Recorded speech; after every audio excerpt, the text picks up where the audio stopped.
আসসালামু আলাইকুম, আমি আবু বকর সিদ্দিক, নেমস্পেস আইটিতে জুনিয়র সফটওয়্যার ইঞ্জিনিয়ার হিসেবে আছি।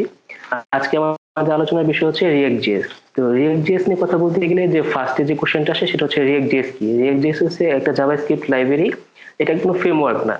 এখন জাভাস্ক্রিপ্ট লাইব্রেরি এবং জাভাস্ক্রিপ্ট ফ্রেমওয়ার্ক এই দুইটার মধ্যে পার্থক্য আছে।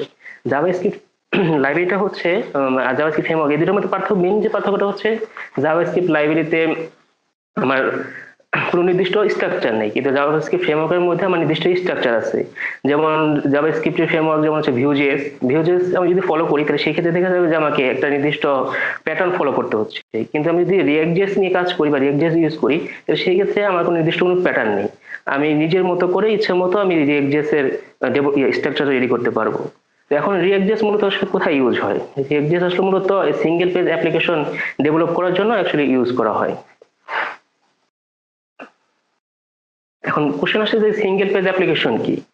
সিঙ্গেল পেজ অ্যাপ্লিকেশন হচ্ছে এমন একটা অ্যাপ্লিকেশন যে অ্যাপ্লিকেশনের মধ্যে আমরা কি করতে পারি, ডাইনামিক্যালি কন্টেন্ট গুলো শো করতে পারি। সার্ভার থেকে ডাটা এনে ডাইনামিক্যালি শো হবে উইদাউট পেজ লোড।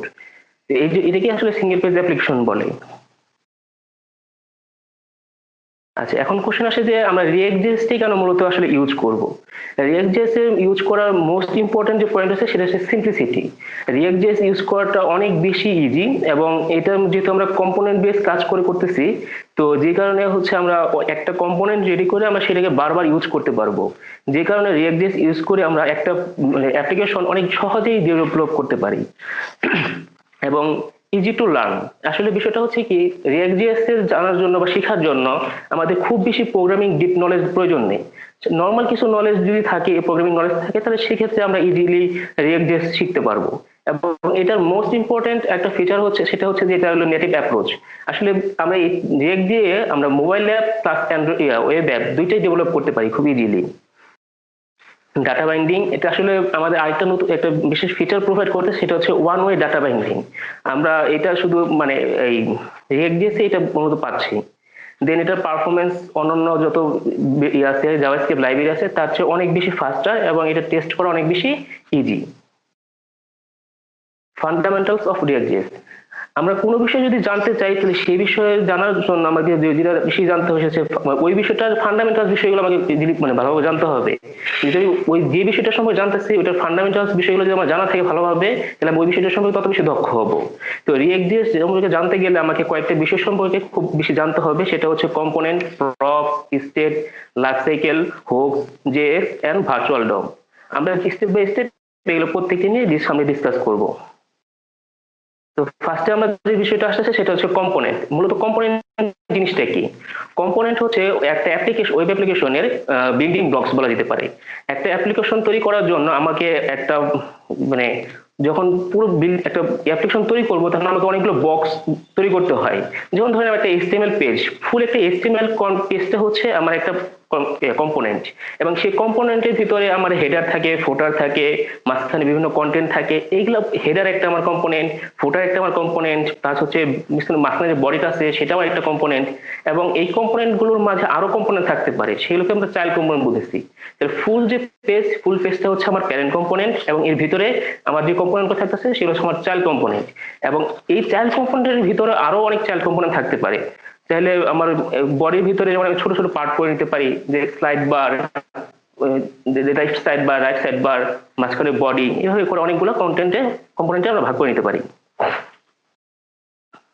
এখন আমরা আসি কম্পোনেন্ট হচ্ছে দুই ধরনের। রিয়েক্ট আমাদেরকে দুই ধরনের কম্পোনেন্ট দিচ্ছে, একটা হচ্ছে ক্লাস বেস কম্পোনেন্ট, একটা হচ্ছে ফাংশনাল কম্পোনেন্ট। এখন ক্লাস বেস কম্পোনেন্ট আর ফাংশনাল কম্পোনেন্টের পার্থক্যটা কি? ক্লাস বেস কম্পোনেন্টটা মূলত ডিফাইন করা হয় ক্লাস দিয়ে, এবং ফাংশনাল কম্পোনেন্ট ডিফাইন করা হয় ফাংশন দিয়ে। এবং এই দুইটার মধ্যে কিছু পার্থক্য আছে। ক্লাস বেস কম্পোনেন্টের মাধ্যমে আমরা ডাইনামিক্যালি ডাটা প্রসেস করতে পারি, আর ফাংশনাল কম্পোনেন্ট দিয়ে মূলত হচ্ছে স্ট্যাটিক কন্টেন্ট গুলোকে করার জন্য আমরা ফাংশনাল কম্পোনেন্ট ইউজ করি।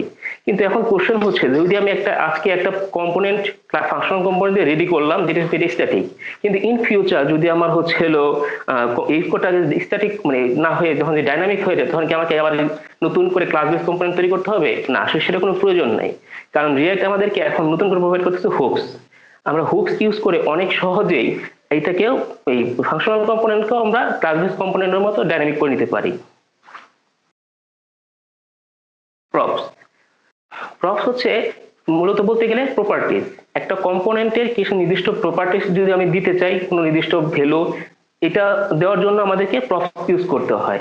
তো আসলে মূলত প্রপসের ভ্যালুগুলো আসে হচ্ছে প্যারেন্ট কম্পোনেন্টস থেকে। যে আমার প্যারেন্ট কম্পোনেন্টসে কোনো ডাটা আছে, সেটা আমার চাইল্ড কম্পোনেন্টে পাস করতে হবে। তাহলে মূলত আমরা হচ্ছে সেই প্যারেন্ট কম্পোনেন্টসের ডাটাটা পাস করার জন্য আমরা প্রপসগুলোকে ইউজ করি। মানে চাইল্ড কম্পোনেন্ট প্রপসের মাধ্যমে প্যারেন্ট কম্পোনেন্টসের ডাটাগুলোকে রিসিভ করে। স্টেট, স্টেট হচ্ছে একটা কম্পোনেন্টের নিজস্ব কিছু ডাটা, যে ডাটাগুলো আসলে মূলত প্যারেন্ট থেকে আসে না, ও নিজস্ব কিছু ডাটাকে প্রসেস করতে হবে। সেই ডাটাগুলোকে প্রসেস করার জন্য আমরা যে ইয়েটা ইউজ করি, ফাংশনালিটি ইউজ করি, সেটা হচ্ছে স্টেট। এখন প্রপস, আমাদের যদি একটা প্রপসের মধ্যে যে ডাটাগুলো আসে সেগুলো আমরা চেঞ্জ করতে পারবো না, কিন্তু স্টেটের মধ্যে যে ডাটাগুলো আমরা রাখতেছি সেই ডাটাগুলো আমরা চাইলে যে কোনো সময় এগুলোকে চেঞ্জ করতে পারবো।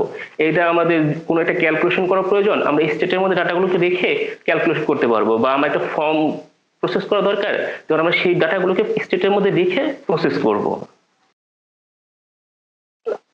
এখন প্রপস এবং স্টেট, এদের মধ্যে পার্থক্যটা আসলে কোথায়? প্রপস এর ডাটাগুলো অ্যাকচুয়ালি আসে হচ্ছে আমার প্যারেন্ট ডাটা থেকে, এবং এই ডাটাগুলো আমি চেঞ্জ করতে পারতেছি না। আমাকে এই ডাটাগুলো যদি কেউ মডিফাই করতে হয়, তাহলে সেই ক্ষেত্রে আমার স্টেটের হেল্প নিতে হবে। আমি ওই ডাটাগুলোকে স্টেটের মধ্যে রেখে দেন আমি স্টেটের ভ্যালুগুলোকে চেঞ্জ করতে পারবো, কিন্তু প্রপস এর ভ্যালুগুলোকে আমি চেঞ্জ করতে পারবো না। আর প্রপস আমার নাও থাকতে পারে একটা কম্পোনেন্টে, কিন্তু আমি যদি চাই একটা ডাটা আমার প্রসেস করতে হবে, সেই ক্ষেত্রে আমি স্টেট ইউজ করে ইজিলি আমি এটাকে ইউজ করতে পারবো। ওকে, এখানে আমরা যে স্লাইড দেখতে পাচ্ছি যে লাইফ সাইকেল, রিয়েক্টের লাইফ সাইকেলে আসলে একটা কম্পোনেন্ট যখন আমার সামনে প্রেজেন্ট হচ্ছে, সেই কম্পোনেন্ট আসলে কিভাবে প্রেজেন্ট হচ্ছে। তো আমরা আগে জানিয়েছি যে আমাদের প্রথমে একটা প্যারেন্ট কম্পোনেন্ট, তার ভিতরে চাইল্ড কম্পোনেন্ট এভাবে থাকতে পারে। তো প্যারেন্ট কম্পোনেন্টটা যখন ফার্স্টে লোড হয়, তখন সেটা প্রথমে কয়েকটা ফাংশনালিটি মোস্ট ইম্পর্টেন্টলি কাজ করে। সেটা হচ্ছে component will mount, then render, then component did mount. এরপরেই আমরা হচ্ছে একটা কম্পোনেন্টকে মূলত দেখতে পাই। কম্পোনেন্ট উইল মাউন্ট ফাংশনটা আসলে মূলত আমাদের এই কাজটা করে, সেটা হচ্ছে এই কম্পোনেন্টটা লোড হওয়ার পূর্বে, ভিউ হওয়ার পূর্বে যদি কোনো কাজ করতে হয়, তাহলে সেই ক্ষেত্রে আমরা কম্পোনেন্ট উইল মাউন্টটা ইউজ করি। দেন ওটা রেন্ডার হওয়ার পর আমাদের কম্পোনেন্টটা দেখতে পাই। দেন আমরা ডাটা কম্পোনেন্ট ডিড মাউন্ট যেটা, সেটা হচ্ছে কম্পোনেন্টটা শো হওয়ার পর যদি কোনো ডাটা আমরা দেখাতে চাই, কোনো প্রসেস করতে চাই, তাহলে সেটা হচ্ছে আমরা কম্পোনেন্ট ডিড মাউন্টে ইউজ করি। কিন্তু রিয়েক্ট রিসেন্টলি যে জিনিসটা করছে, সেটা হচ্ছে যে কম্পোনেন্ট উইল মাউন্ট যে ফাংশনটা, এটাকে ওরা ওদের ইয়ে থেকে বাদ দিয়ে দিচ্ছে। মানে একদম স্কিপ করে দেয় নাই, বাদ দিয়ে দেয় নাই, স্কিপ করে গেছে আর কি। বা এটা ইউজ করার জন্য ওরা প্রিফার করে না। এরপর আরো কিছু কম্পোনেন্ট আছে, কম্পোনেন্ট উইল আনমাউন্ট। যদি আমরা কখনো একটা কম্পোনেন্ট থেকে বের হয়ে অন্য একটা কম্পোনেন্টে চলে যাই, তাহলে এটার মাধ্যমে আমরা কম্পোনেন্টটাকে ক্লোজ করে দিয়ে, কম্পোনেন্ট ডাটাগুলোকে ক্লোজ করে দিয়ে আমরা অন্য একটা নতুন কম্পোনেন্ট লোড করাতে পারবো। হুকস, আমরা যখন ফাংশনাল কম্পোনেন্টস নিয়ে কথা বলতেছিলাম, তখন আমরা একটা বিষয় নিয়ে কথা বলছিলাম, সেটা হচ্ছে হুকস। আসলে হুকস আমরা আগে জানিয়েছি যে হুকস হচ্ছে মানে ডাইনামিক ডাটা প্রসেস করার জন্য আমরা সাধারণত ইউজ করে থাকি, কিন্তু ক্লাস বেস কম্পোনেন্টে হুকসটা প্রয়োজন পড়ে না। ফাংশনাল কম্পোনেন্টে আমার হুকসটা প্রয়োজন পড়ে। হুকসটা আমাদেরকে হচ্ছে ডাটা ডাইনামিক ডাটা প্রসেস করার জন্য হেল্প করতেছে ফাংশনাল কম্পোনেন্টে। এখন এইখানে দুই ধরনের ইয়ে আছে, একটা হচ্ছে বেসিক হুকস, একটা হলো অ্যাডিশনাল হুকস। তো মূলত আমরা বেসিক হুকসটাই মূলত ইউজ করি, অ্যাডিশনাল হুকস গুলো ইন কেস প্রয়োজন পড়ে। এখানে বেসিক হুকস হচ্ছে ইউজ স্টেট, ইউজ ইফেক্ট এবং ইউজ কনটেক্সট। তো আমরা ইউজ স্টেটটা হচ্ছে আমাদের ক্লাস কম্পোনেন্টে যে স্টেট ছিল, সেই স্টেটটা ইউজ করা হয় ইউজ স্টেটের মাধ্যমে। আর স্টেট কি সেটা নিয়ে আমরা সামনে কথা বলছি, যে এটার মাধ্যমে আমরা ডাইনামিক ডাটা প্রসেস করতে পারি। এরপর আসি ইউজ ইফেক্ট। ফাংশনাল কম্পোনেন্টে লাইফ সাইকেল নাই। এখন ফাংশনাল কম্পোনেন্ট যদি আমার লাইফ সাইকেল প্রসেস করতে হয়, তাহলে আমরা সেই ক্ষেত্রে ইউজ ইফেক্ট যেটা, এই হুকটা ইউজ করব। এই হুকটা ইউজ করে আমরা লাইফ সাইকেল গুলো, যেমন will component will mount, control did mount, component will unmount, এই যে ফাংশন গুলো ছিল, এইগুলো আমরা প্রসেস করব ইউজ ইফেক্টের মাধ্যমে। এবং সেগুলো ইউজ করার জন্য কন্ডিশন দিতে হয়। যদি আমি এখানে যে ডিফাইনটা যদি না দিই কিছু, তাহলে সেটা কম্পোনেন্ট ডিড মাউন্ট হিসেবে কাজ করবে। এবং যদি আমি কোনো একটা ভেরিয়েবল এখানে দিয়ে দিই, তাহলে ওই ভেরিয়েবলটা যখন রেন্ডার হবে, তখনই শুধু হচ্ছে আমার এটা কাজ করবে। তখন কম্পোনেন্টটা ডিড মাউন্ট আপডেট এইটা কাজ করবে। এবং ইউজ কনটেক্সট, এটা আসলে মূলত ইউজ হয় যদি কোনো ডাটা আমরা হচ্ছে মানে আমার প্যারেন্ট থেকে চাইল্ড সবার মধ্যে এটা দেওয়ার জন্য। এখন একটা একটা এ হচ্ছে প্যারেন্ট, এর চাইল্ড হচ্ছে বি, বি এর চাইল্ড হচ্ছে সি, সি এর চাইল্ড হচ্ছে ডি। এখন যদি আমি এ থেকে ডি তে ডাটাটা দিতে যাই, তাহলে আমাকে কি করতে হবে? প্রথমে এ থেকে প্রক্সের মাধ্যমে বি কে দিতে হবে, বি থেকে সি তে, সি থেকে ডি তে। এটা লংলি প্রসেস একটা, কিন্তু এইভাবে দিতে গেলে আমার সবগুলো ডাটাকে প্রসেস দিতে হচ্ছে, সবগুলো কম্পোনেন্টকে। তো এটা না করে আমরা ইজিলি কি করতে পারবো, যদি এই কম্পোনেন্টটাকে আমি একটা র্যাপার করে দেই ইউজ কন্টেক্সটের মাধ্যমে, তাহলে আমি এতে একটা ডাটা রাখলে সেই ডাটাটা আমার এ পাবে, বি পাবে, সি পাবে বা ডি, এর নিচে যতই থাকুক না কেন সে যে কেউ ইজিলি এটাকে অ্যাক্সেস করতে পারবে।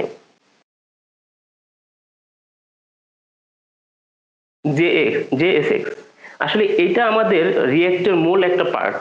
আসলে জেএক্স আসলে কি কাজটা করে?